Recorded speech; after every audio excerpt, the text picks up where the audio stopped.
que debes saber de salud y bienestar. Con Pedro Pensil. 6:47. Bueno, tenemos ya en el estudio a nuestro próximo invitado, el doctor Jorge Moanac, urólogo. Oye, Jorge, cuando yo pongo siempre pongo el flyer, como se llama, invitando a la gente para el programa, bueno, me llama un gentío, ese es amigo mío, yo soy paciente de él, te felicito, reúnes a mucha Gracias. gente. Yo le pago a esa gente para que dé la impresión de que soy muy conocido. Bueno, ese es caro porque le pagas a mucha gente. Gracias por estar aquí, ¿cómo te va? Un placer estar con ustedes, sobre todo, bueno, sabes que a mí me encanta tu programa por lo Muchas gracias. amplio y lo variado y además lo profundo que tocas muchos temas de mucho interés, así que para mí es un honor estar como siempre con ustedes. Muchísimas gracias. Mira, Jorge, tú hablas mucho sobre la disfunción eréctil, porque bueno, como buen urólogo, yo quería ver si hay alguna relación entre la obesidad y la disfunción eréctil, porque mucha gente se burla de los gorditos, a lo mejor ves que no están produciendo suficiente testosterona, cómo se puede corregir, si se puede inyectar algo o no tiene nada que ver. Por favor, ilústrame. Mira, la obesidad no tiene que ver con la disfunción eréctil, la obesidad tiene que ver con todo. Con todo, ¿por qué? Porque sencillamente vamos a hablar también de entender qué es la obesidad y cuál es el porcentaje, porque no es lo mismo tener 2, 3 kilos de más o 10 kilos de más o tener 50 kilos de más o tener 100 kilos de más, ¿ok? Pero la obesidad está relacionado todo. Se ha determinado que los problemas cardiovasculares, las posibilidades de accidentes cerebrovasculares, es decir, de derrames cerebrales, de infarto, de disfunción eréctil, de insuficiencia hepática, de insuficiencia renal, todo. ¿Por qué razón? Porque la obesidad no solamente viene relacionado con un aumento de peso, sino una serie de trastornos que vienen asociados. Son personas que por lo general tienen mayor sedentarismo, que tienen alteraciones importantes en la alimentación, que tienen trastornos del sueño, que tienen trastornos hormonales, y todos esos son pequeñas gotas de agua que constantemente están cayendo sobre el cemento y van abriendo un pequeño huequito. No quiere decir que toda persona obesa va a tener disfunción eréctil, pero es mucho más propensa a tener disfunción eréctil. Por estas razones, sí, ciertamente la obesidad es muy elevada. Pedro, afectan los niveles hormonales y por supuesto la testosterona es uno de los elementos fundamentales, pero no solo se altera la testosterona, pacientes muy obesos pueden tener trastornos tiroideos y la tiroides es una glándula que afecta muchísimo la actividad del ser humano. Nosotros vemos que los pacientes con hipotiroidismo, tú lo ves que son personas que tienen sueño, que están cansadas, que aumentan de peso, que son muy sedentarias, al contrario de los pacientes que tienen hipertiroidismo, es decir, mucha producción de la hormonas tiroideas. Aparte de eso, bueno, lo que te comentaba, trastorno de sueño, las personas con obesidad importantes tienden a roncar, no duermen bien, si no descansa bien, entonces tu organismo está cansado para el día siguiente. Sí. Mira, pudiera pasar horas hablando de Hablando del diferentes tema, razones. pero yo sé que no eres psicólogo, pero trata a la gente a la final. Al final, cualquier doctor es psicólogo, Debe todos. serlo. Yo Pe- creo que el médico, y perdóname que te interrumpa, creo que uno de los grandes errores que ha tenido la humanidad y el mundo, Venezuela sigue siendo un poco distante de eso, es que el contacto afectivo que hay entre el paciente y el médico en Venezuela es muy importante. La Organización Mundial de la Salud dice que un paciente de primera vez que va por una consulta necesita 30 minutos para ser atendido y una sucesiva 20. Eso no existe, ¿sabes? No hay forma. Tú no puedes dedicarle 20 minutos a un paciente con un cáncer de próstata si lo hayas visto 20 veces. sí. A lo que Entonces, me refiero, como sí, estamos hablando de la obesidad, es un problema de autoestima, que total. háblame del tema. Mira, obviamente no quiero ahondar. La obesidad tiene una serie de factores asociados muy importantes y voy a hablar como alguien que no tiene experticia en el tema. Puedo hablar como un médico que tengo un conocimiento general y que obviamente el papá decía que el médico que solo sabía de medicina no sabía de nada y yo trato de leer absolutamente de todo, no solo de cosas de medicina, sino de cultura general.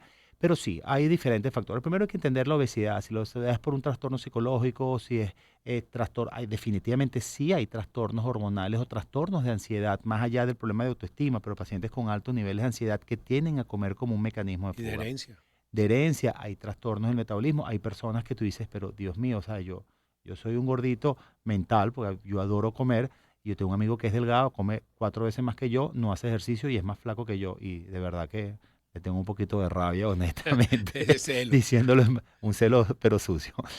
Sí hay factores asociados, como te digo, no quiero profundizar mucho en el tema porque no los manejo, pero definitivamente la obesidad afecta la imagen, vivimos en un mundo de estereotipos, de lo que la sociedad espera que uno sea y por supuesto cuando nos salimos mucho, como te digo, la Ujú. obesidad tenemos que analizarla por diferentes grados, de hecho que se clasifica por grados, grado 1, grado 2, ahorita hay diferentes clasificaciones, pero sí, definitivamente sí Sí. afecta mucho. En cuanto a los medicamentos para la disfunción eréctil, hay de distintas presentaciones, de 2, de 5. es importante saber, y además que hay personas que tienen problemas cardiovasculares o tienen problemas de próstata y después de una operación también, que les mandan, Sí, les medican que tienen que tomarlo porque es un vasodilatador. exactamente, Háblame un así es. poco del tema, por Ok, favor. fíjense algo muy sencillo, que hace que la presentación de los medicamentos, la variedad de los medicamentos que hay en el mercado es el mismo medicamento, el mismo concepto, el mismo principio, es cuando uno se toma un diclofenac, se toma un ibuprofeno, te toma, no sé, un Otolac. Todos son analgésicos, todos actúan por la misma vía, pero algunos tienen más analgésicos, algunos son más antiinflamatorios. Los medicamentos para la disfunción eréctil funcionan más o menos igual. Todo ello, y lo dijiste perfectamente, Pedro, ellos son vasodilatadores. ¿Qué es lo que hacen ellos? El pene La erección se produce porque el pene tiene dos estructuras tubulares, dos tubos, imagínense dos mangueras literalmente que están dentro del pene, que se llenan con sangre a muy, muy alta presión. La manguera de un bombero. Una manguera de bombero no se está usando, ya está enrolladita, es blandita y está guardadita en un espacio chiquitico. Cuando la conectamos al hidrante, que tiene muchísima presión de agua, ella se llena y se pone muy dura. Así funciona el pene. Pero para que eso haga, el flujo de agua que tiene que entrar en esa manguera debe ser muy fuerte. Igual en el pene. Si no entra sangre con suficiente presión, el pene, estos tubos se van a llenar, pero no con la rigidez o no con la fuerza y la presión necesaria para generar una rigidez acorde a todo lo que viene después. Limitando un poquito los términos por lo del horario, que a veces se me escapan Sí, no. inapropiadamente. Bueno, estamos hablando de un término científico. Total, pero bueno, Más elevado no podemos. lo sé, pero bueno, por si acaso. Entonces, ¿qué es lo que hace? Si nosotros aumentamos una tubería, si yo aumento el diámetro de una tubería, pasa mayor cantidad de agua, ¿ok? Y yo lleno con mayor velocidad esos tubos. Entonces, estos son vasodilatadores. Son vasodilatadores que están contraindicados en los pacientes que hayan tenido infartos o que tengan algo que se llama cardiopatía isquémica. ¿Qué es una cardiopatía isquémica? Es muy diferente a la cardiopatía hipertensiva. La cardiopatía hipertensiva son cardio es corazón, patía es enfermedad, hipertensiva, bueno, aumento de la tensión. Todas las cardiopatías isquémicas son aquellos pacientes que han tenido infartos o preinfartos o anginas o que le duele el pecho cuando hacen ejercicio. ¿Por qué razón?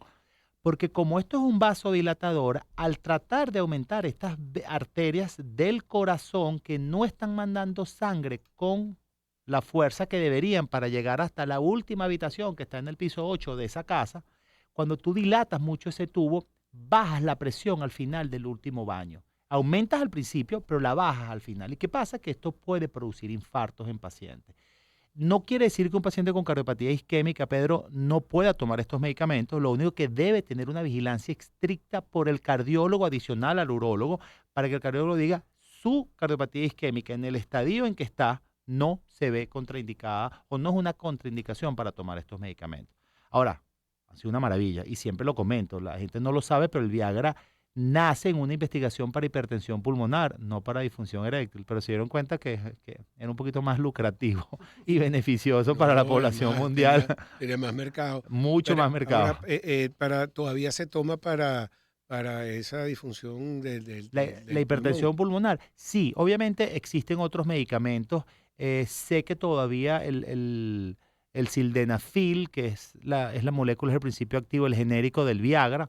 Y perdóname que use nombres comerciales aquí, pero la idea es netamente no para hacer publicidad porque no tengo ninguna relación con los laboratorios, pero es para que la gente más o menos se asocie. Pues si le digo sildenafil y tadalafil van a quedar en lo mismo.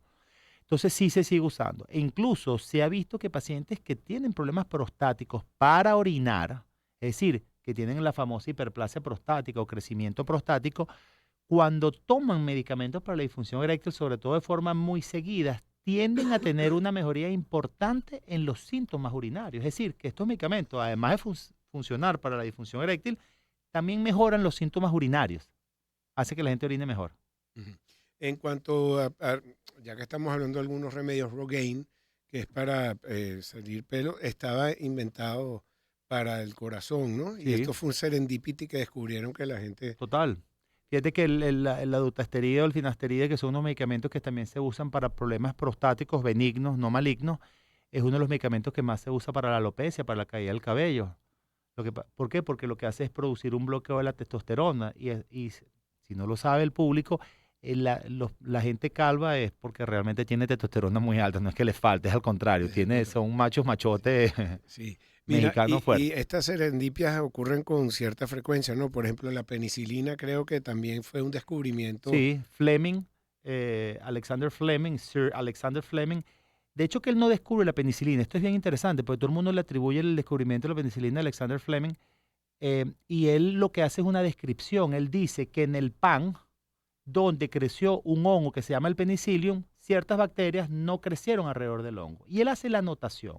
En los años 60, no recuerdo aquí, la memoria me falla, pero me gusta mucho la historia de la medicina, unos investigadores leyendo trabajos de investigaciones, leen el trabajo de Alexander Fleming, se dan cuenta de lo que él dice, empiezan a investigar porque este hongo no permitía que las bacterias crecieran al lado del hongo y se dieron cuenta que producía una sustancia que se llama beta-lactamasa, que es la penicilina.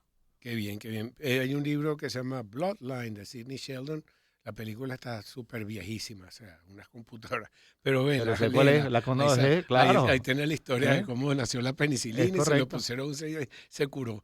Y todo lo que se ha salvado a la humanidad, Total. enfermedades venéreas y tantas cosas que trata la Pues penicilina. además fue el concepto de entender y aceptar que existían microorganismos, porque los guantes no se usaban porque no se creían en las bacterias.